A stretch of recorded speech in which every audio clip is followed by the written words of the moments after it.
başa gideyim. Ben başladım. Okey. Herkese merhaba. Biz bugün Mary ile beraber ne yapacağız? Ayılar gidiyoruz.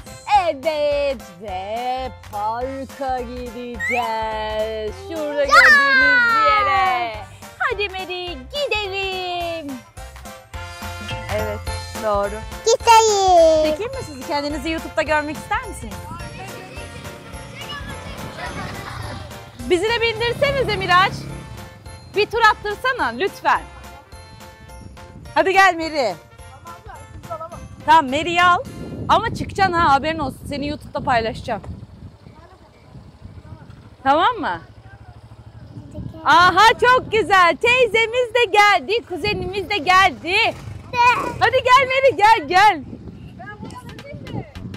Dur şimdi.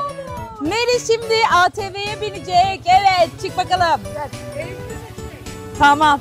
Dur sırayla önce Mary binsin. İkisini alabilir misin?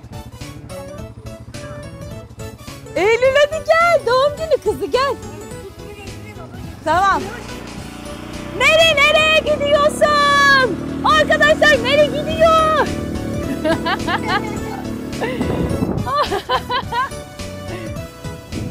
Mary, biz en son parka gidiyorduk. Başımıza neler geldi ya.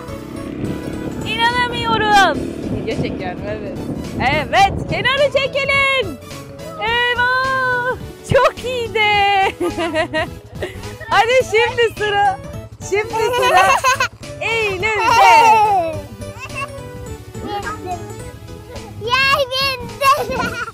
Evet çok iyi. Gel buraya gel.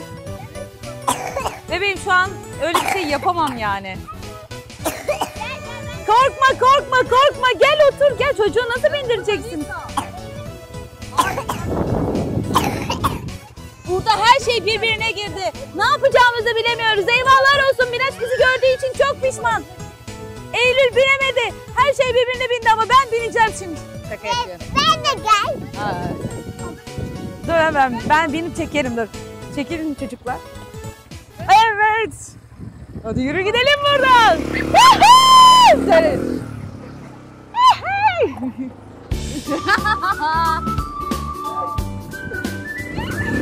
Ay çocuk.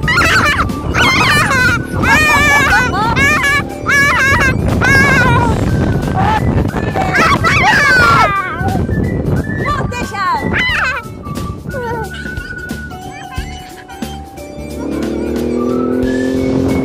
Dur dikkatli ol.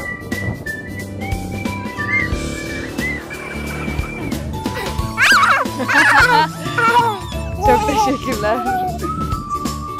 Miraç'cığım kendini YouTube'da izlersin artık. Vallahi bir kere bize bulaştın Miraç, yandın ha. Evet. Miraç abimize teşekkür ediyoruz. Ama parka gideyim. Biz şimdi birazdan parka gideceğiz ve kaldığımız yerden devam edeceğiz. Evet hadi gideyim.